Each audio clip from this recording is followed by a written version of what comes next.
I remembered a few things. I can have so much fun with annuals. These are milk crates. Okay, I filled them with soil and just put a little landscape fabric at the bottom of them so they can drain. And I've seen this in Disney. I don't know if you've been to Disney and if you've seen their plantings and what they can do. When this is filled, it's awesome. You could do 3 tiers, 4 tiers, a box. You could do 1 tier. What I've done is, these are actually cuttings from wave petunias that I took 2 weeks ago.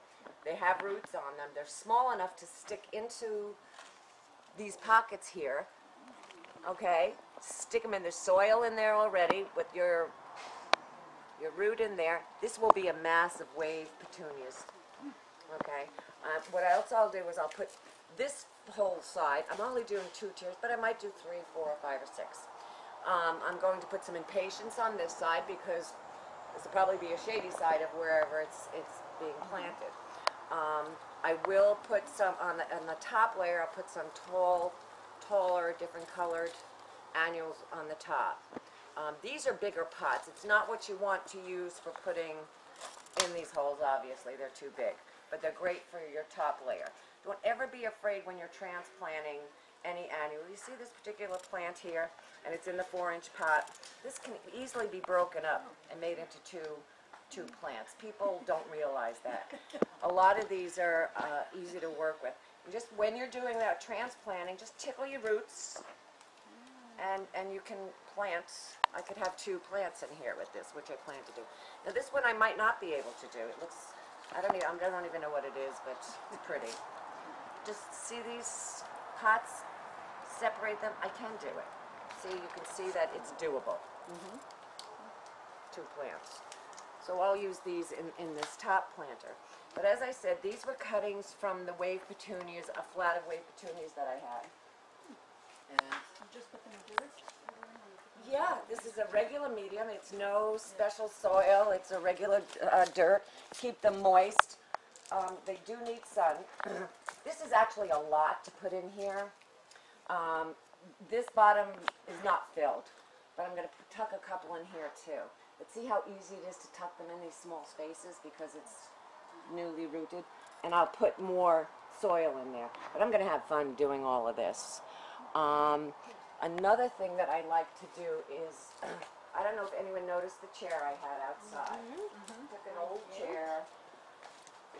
Easy enough. What you want to do, because you could build this up and make it a little deeper to plant other things, but I'm going to put like just ground covers or smaller, low-growing annuals and perennials in there. I've got some lobelia. Again, don't be afraid. Really important. When you take out of your cell pack, tickle your roots, okay? Especially if you're doing something like this. Stick her in there. And she's going to go in. I'll continue to do plantings. Now, this is a nooks and crannies. It's a smaller pot. This is a perennial. It's a low-growing ground cover.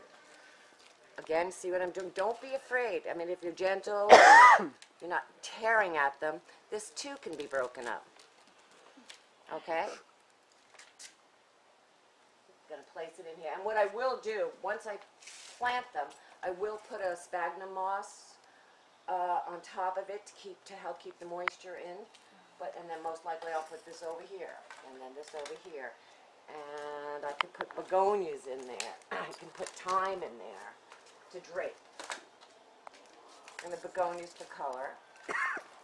Again, see that cell pack? Tickle her roots. And maybe I would put her back here and line that up. I had fun yesterday. I planted in a spot that we can't dig here. Everyone knows that you cannot dig here. Yeah. Especially an area that Alan did by a pond. There's a lot of stone in there, and there's a lot of mulch that's been in there over the years, and landscape fabric. I literally went in there, cut the fabric out, cut it, added some fresh soil with feed to it because it won't have any nutrients, and kind of built it up. If you want to see it, I'll take you out there to show you what I did yesterday. You want to take a peek? It can be done. Take ground covers, place them in there. This top layer actually I did plant. I had hens and chicks in there. There's sedums, but succulent might do well in here because it doesn't require a whole lot of soil or a whole lot of watering or care for that matter. So that's something that I've done just for something fun to do. I'm inspired by Disney. Walt Disney is an incredible man. I'm so inspired by it all. And I do get a lot of my ideas from Disney. As I was telling you before, this ground is really, I use my hands. I hardly ever use a shovel. This is it. Now we're down to landscape fabric. Took the scissor yesterday, cut the landscape fabric, got a little bit more in there. But this is raised. A lot of this is raised. These petunias, I added rather than to dig a little bit, but added soil to mound them all and plant because it's almost virtually impossible to do it, but it can be done.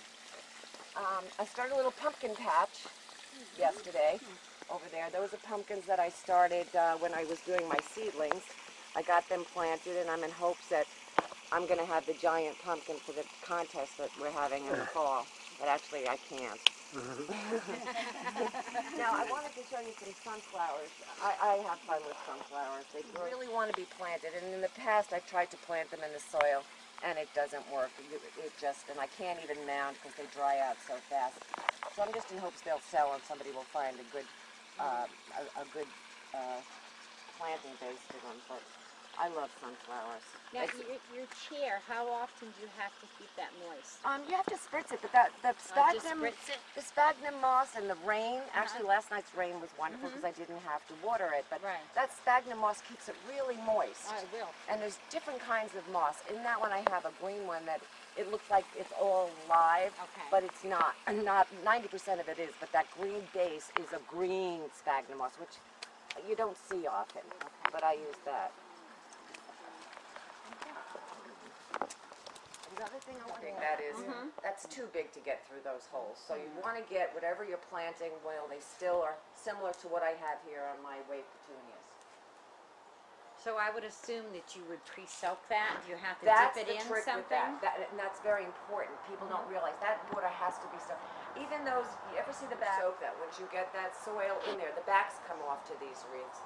Soak it good, and to add fertilizer, add a slow time-release fertilizer in there because really there's no other way to get nutrients in there. So I have a Osmocote slow-release feeder there, fertilizer. I haven't decided what I'm doing in that one yet, but by next week that will all be